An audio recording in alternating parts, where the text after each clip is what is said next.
여러분, 세계에서 가장 비싼 무기가 세계에서 가장 싼 무기에게 지고 있다면 믿어지십니까? 현대전의 모순을 가장 극명하게 보여주는 이 현상은 지금 중동의 하늘에서 매일같이 벌어지고 있습니다. 미국이 자랑하는 패트리엇 요격 미사일은 한 발에 약 500만 달러, 우리 돈으로 무려 70억에 달합니다. 그런데 이 엄청난 미사일이 격추해야 하는 적의 드론은 고작 3만 달러, 약 4,400만 원짜리에 불과하죠. 다시 말해 4,400만 원짜리 드론 하나를 잡겠다고 쏠 때마다 70억이 허공으로 사라지는 셈입니다. 이란은 바로 이 기형적인 비용 구조를 너무나 잘 알고 있었습니다. 그들은 값비싼 탄도미사일을 아끼는 대신 저렴한 드론을 그야말로 소나기처럼 퍼부었습니다. 값싼 무기로 적의 값비싼 방어망을 완전히 소진시켜버리는 전략, 이것이 바로 이란이 중동의 안보 지형을 뒤흔드는 방식이었습니다. 패트리엇 미사일의 재고가 바닥나며 방공망에 비상이 걸린 중동 국가들은 다급히 해답을 찾아 나섰습니다. 놀랍게도 그들이 찾아낸 구원투수는 미국도 이스라엘도 유럽의 무기도 아니었습니다. 바로 대한민국의 무기였습니다.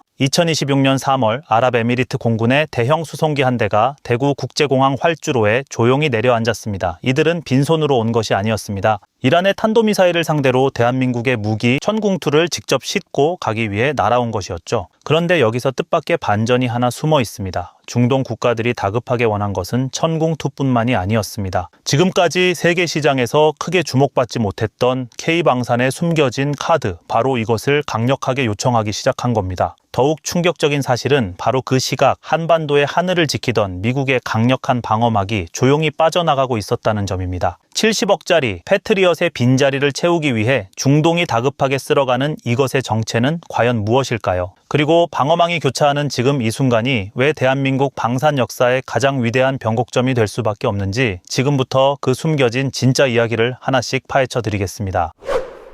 숫자 하나가 전 세계 방산 시장의 판도를 완전히 뒤집어 놓았습니다. 바로 96%라는 압도적인 요격률입니다. 이 숫자가 얼마나 대단한 것인지 감이 잘 안 오신다면 세계 최고 방공무기의 대명사로 불리는 미국의 패트리엇 팩3와 비교해 보겠습니다. 패트리엇의 실전 요격률은 대략 90% 수준으로 평가받습니다. 그런데 대한민국의 천궁2는 단순한 시뮬레이션이나 테스트가 아닌 진짜 전쟁터에서 이란의 실전 탄도미사일을 상대로 그 한계를 가볍게 뛰어넘는 기적을 보여준 것입니다. 최근 실전에 투입된 두 곳의 청웅2 포대는 총 60여 발의 요격 미사일을 발사했고 단 몇 발을 제외한 거의 모든 미사일이 표적을 정확히 찢어 발겼습니다. 글로벌 방산업계 전문가들조차 이런 수준의 실전 명중률은 처음 본다며 혀를 내두를 정도였죠. 결과를 두 눈으로 확인한 아랍에미리트 측의 반응은 그야말로 극적이었습니다. 계약서의 세부 조항 검토나 가격 협상은 전부 뒤로 미룬 채 한국 정부에 지금 당장 있는 대로 더 보내달라며 조기 공급을 간곡히 요청했습니다. 그 다급함은 2026년 3월 8일 아랍에미리트 공군 수송기가 대구 국제공항에 직접 착륙해 추가 유도탄을 긴급 공수해가는 이례적인 장면으로 증명되었습니다. 대한민국 기업들이 독자 개발한 이 무기는 적을 탐지하는 한화 시스템의 다기능 레이더와 표적을 직접 타격하는 LIG 넥스1의 유도탄이 결합된 첨단 방공 체계입니다. 문제는 이 압도적인 성능이 증명되자마자 카타르, 요르단, 사우디아라비아 등 중동 전역에서 사겠다고 줄을 서기 시작하면서 발생했습니다. 현재 대한민국의 생산 라인으로는 이 폭발적인 수요를 감당하기 벅찬 상황이 된 것입니다.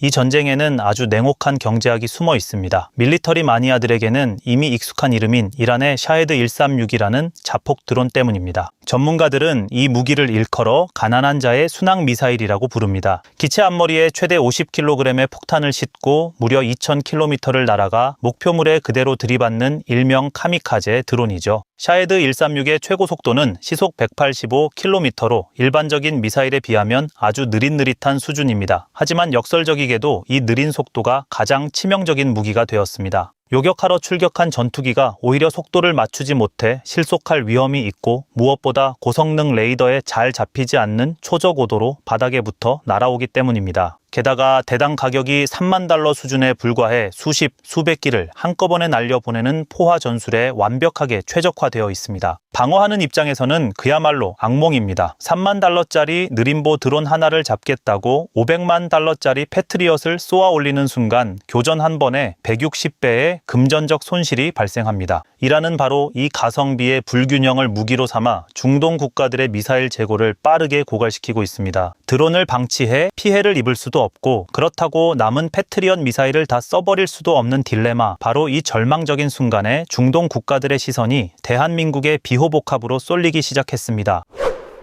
참으로 아이러니한 상황입니다. 세계 최고의 요격률을 증명했고 중동 전역에서 사겠다고 아우성이지만 우리는 당장 팔 무기가 모자랍니다. 천궁2는 핵심 부품 하나하나가 첨단 기술의 집약체인 고정밀 무기이기 때문에 하루아침에 공장을 돌려 붕어빵 찍어내듯 생산량을 2배로 늘릴 수 있는 구조가 아닙니다. 물론 LIG 넥스1이 2029년까지 3,700억을 투자해 생산기지를 대폭 확충하기로 했고 한화시스템 역시 2,000억 이상을 투입해 새 사업장을 가동하며 대비에 나섰습니다. 하지만 당장 내일 방어망이 뚫릴 위기에 처한 중동의 수요를 맞추기엔 역부족입니다. 설상가상으로 가장 중요한 대원칙이 있습니다. 천궁2는 그 무엇보다 우리 하늘을 지키는 대한민국 군의 방공망에 먼저 배치되어야 한다는 점입니다. 북한에 실존하는 탄도미사일 위협 앞에서 국내 배치 물량을 수출용으로 돌릴 수는 없기 때문이죠. 여기에 상황을 더욱 복잡하게 꼬아버리는 엄청난 변수가 터졌습니다. 이란의 공세로 다급해진 미국이 주한미군에 배치되어 있던 패트리엇 포대를 중동으로 빼내가기 시작한 것입니다. 미군의 패트리엇이 빠진 한반도의 빈자리는 고스란히 천궁2가 채워야만 합니다. 결국 한국의 수출 여력은 더욱 줄어들 수밖에 없는 상황 속에서 중동 국가들은 천궁2만을 하염없이 기다릴 수 없다는 냉혹한 현실을 깨닫고 새로운 대안을 모색하게 됩니다.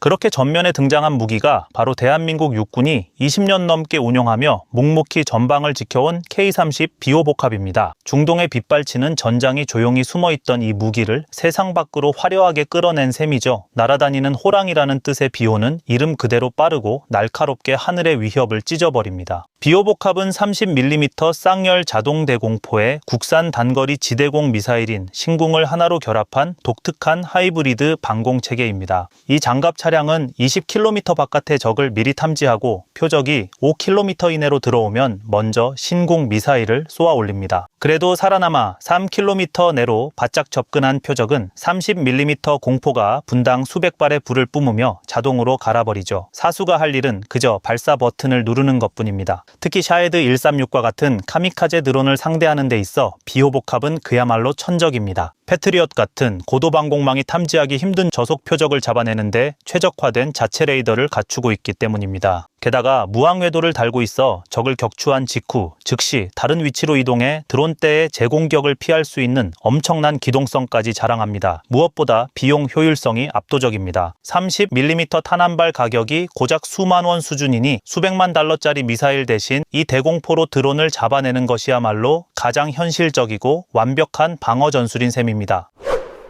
하지만 무기 수출의 기쁨을 온전히 누리기엔 2026년 3월 한반도의 상황이 너무나 심상치 않습니다. 3월 3일 경북 성주에 위치한 주한미군 사드기지에서 거대한 발사대가 조용히 사라지는 모습이 민간 항공기 추적 사이트에 포착되었습니다. 같은 시각 경기도 오산 미 공군 기지에서는 평소 보기 힘든 C5와 C-17 대형 수송기들이 이례적인 빈도로 뜨고 내렸죠. 그리고 며칠 뒤인 3월 9일 미국 워싱턴 포스트는 미 국방부가 한국에 배치된 사드 시스템의 일부를 중동으로 이동시키고 있다고 공식 보도했습니다. 한반도를 지키던 패트리엇이 빠져나간 데 이어 고도 40에서 150km 상공에서 적의 미사일을 잡아내는 최후의 방어선 사드마저 중동으로 차출된 것입니다. 한반도에 단 하나뿐이던 사드 포대가 자리를 비운다는 것은 우리 안보에 던지는 파장이 결코 작지 않습니다. 대한민국 정부 역시 국무회의에서 주한미군이 자국의 군사적 필요에 따라 방공무기를 반출하는 엄연한 현실을 전적으로 막을 수는 없다며 상황의 엄중함을 사실상 인정했습니다. 패트리엇의 빈자리는 우리의 천궁2로 메꿀 수 있다 하더라도 사드가 빠진 고고도 방공망은 당장 구멍이 뚫릴 수밖에 없습니다. 한국형 사드로 불리는 LSAM이 2027년이나 되어야 실전 배치가 시작되기 때문입니다.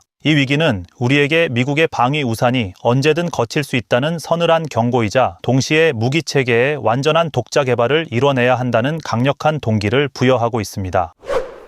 불과 몇 년 전만 해도 대한민국 방사는 세계 무대에서 변방에 불과했습니다. 2020년 30억 달러 수준이던 방산 수출액은 K9 주포와 K2 흑표 전차의 활약으로 2022년 173억 달러까지 폭발적으로 성장했죠. 그리고 2026년 지금 우리는 완전히 새로운 차원의 변곡점을 맞이하고 있습니다. 이번에는 단순히 카탈로그에 적힌 스펙이나 깔끔하게 연출된 데모 영상이 아닙니다. 진짜 전장에서 진짜 적의 미사일을 상대로 96% 격추라는 실전 데이터를 직접 증명해냈기 때문입니다. 이 숫자 하나가 수백 장의 화려한 영업 문서를 단숨에 대체해버렸습니다. 사우디아라비아는 이미 K9 자주포와 비호복합 도입을 깊이 있게 논의해왔는데 이번 실전 검증을 계기로 약 7조 규모로 예상되는 이 거대한 계약에 엄청난 가속이 붙게 되었습니다. 여기에 비호복합의 성능을 한층 끌어올린 후속 모델 BO2와 내년부터 본격 배치될 차세대 고고도 요격체계 LSAM의 수출 가능성까지 수면 위로 떠오르고 있습니다. 저고도는 비호복합, 중고도는 천궁, 고도는 LSAM이 책임지는 완벽한 층별 방어망. 전 세계 어느 국가도 합리적인 가격과 실전 검증이라는 이 두 가지 무기를 동시에 내세울 수 있는 경쟁자는 단언컨대 없습니다. K방산이 진정한 프리미엄 브랜드로 도약하는 짜릿한 순간입니다.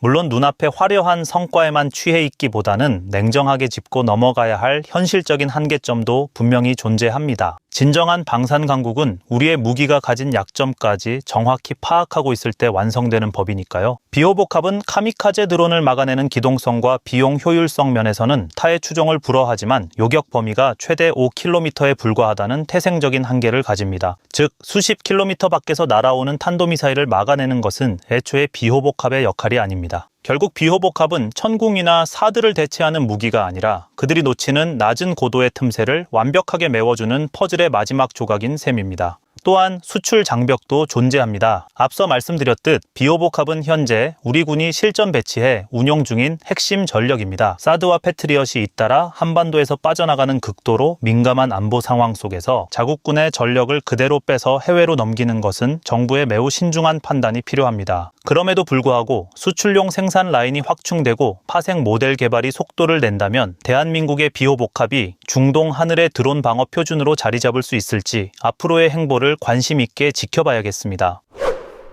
역사는 늘 참혹한 전쟁터에서 새롭게 쓰여왔습니다. 2026년 3월 한반도 상공을 지키던 미군의 사드 발사대가 중동을 향해 빠져나갔습니다. 하지만 바로 그 시각 대구국제공항에서는 아랍에미리트의 수송기가 우리가 만든 청웅 유도탄을 가득 싣고 중동의 하늘을 지키기 위해 날아올랐죠. 우리를 지켜주던 강대국의 방패는 한반도를 빠져나가고 있지만 역설적이게도 우리가 만든 방패는 세계의 하늘을 지키기 위해 뻗어나가고 있습니다. 방어막이 교차하는 이 드라마틱한 두 장면, 이것이 바로 2026년 대한민국 방산이 마주한 생생한 현주소입니다. 미국의 방공 우산이 거치는 냉혹한 현실 앞에서 우리는 그 빈자리를 스스로 채워야만 합니다. 하지만 두려워할 필요는 없습니다. 우리에겐 이미 천궁투가 있고 카미카제 드론을 산산조각 내는 비호복합이 있으며 내일의 하늘을 지킬 한국형 사드 LSAM이 출격을 앞두고 있기 때문입니다. 중동 국가들이 미국이나 유럽이 아닌 한국을 선택하는 진짜 이유는 단순한 성능 차이가 아닙니다. 한국은 무기를 팔면서 까다로운 정치적 조건을 강요하지 않고 납기는 칼같이 지키며 가격은 합리적인데 실전 성능까지 완벽하게 증명해냈기 때문입니다. 이 네 가지 조건을 모두 충족하는 방산 강국은 전 세계에 오직 대한민국뿐입니다. 우리 기술자들이 구미와 창원의 공장에서 밤낮 없이 땀 흘려 깎고 조립한 부품들이 지금 이 순간 세계의 하늘에서 탄도미사일을 격추하고 있습니다. 천궁이 끝인 줄 알았던 세계는 비호복합의 등장에 경악했고 비호복합의 놀란 세계는 머지않아 LSAM의 위용에 다시 한번 무릎을 치게 될 것입니다. 글로벌 방산 시장의 판도를 뒤바꿀 대한민국의 진짜 비상, 이제 막 그 위대한 막이 올랐습니다. 오늘 이야기는 여기까지입니다. 감사합니다.